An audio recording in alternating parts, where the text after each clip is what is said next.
Doctor विजय शालिग्राम निकाळे। अशीच एक MSCIT PMT आमच्या काळात होती। त्या परीक्षेतून एका साखळीतल्या 6 पत्राचं घर असलेल्या मुलाला इथं उभं राहण्याचं सामर्थ्य ह्या परीक्षेने दिलं। हीच परीक्षा एखादा IAS घडवते, हीच परीक्षा एखादा हवालदार तहसीलदार घडवते। ह्या परीक्षा देणारे कोणी श्रीमंताची पोरं नसतात, ती आपल्यासारखी पोरं असतात, गोर गरिबीतून आलेली पोरं असतात। तुम्ही ह्या घाटात गेले की तुम्हाला असे टकले टकले पोरं दिसतील पळताना, ती तयारी करत असतात एका परीक्षेची, ती तयारी करत असतात पोलीस होण्याची।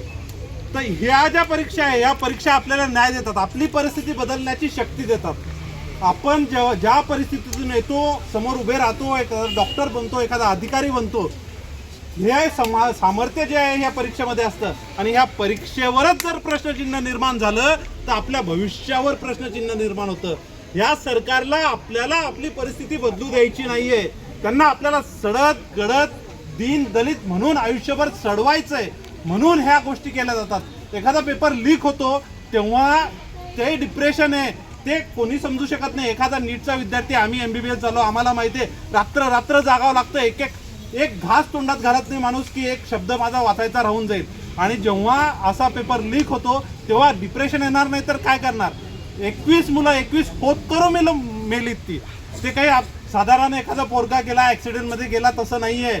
तो ह्या देशाला शेप देणार होते, आकार देणार होते, आधार देणार होते, असे विद्यार्थी मिळले।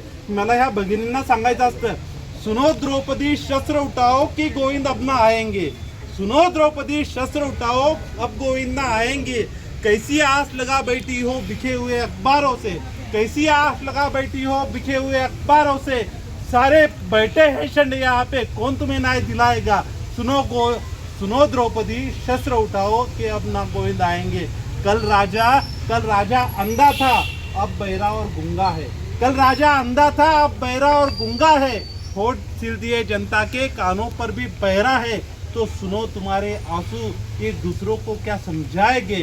सुनो द्रौपदी अस्त्र उठाओ की अब गोविंद आएंगे। आता आपल्याला आपले हातात घ्यावं लागेल आणि आपल्याला प्रोटेस्ट करावं लागेल। शांततेने प्रोटेस्ट करू, आपल्या मागण्या मांडू आणि आपल्या मागण्या पूर्णच करून घेऊ।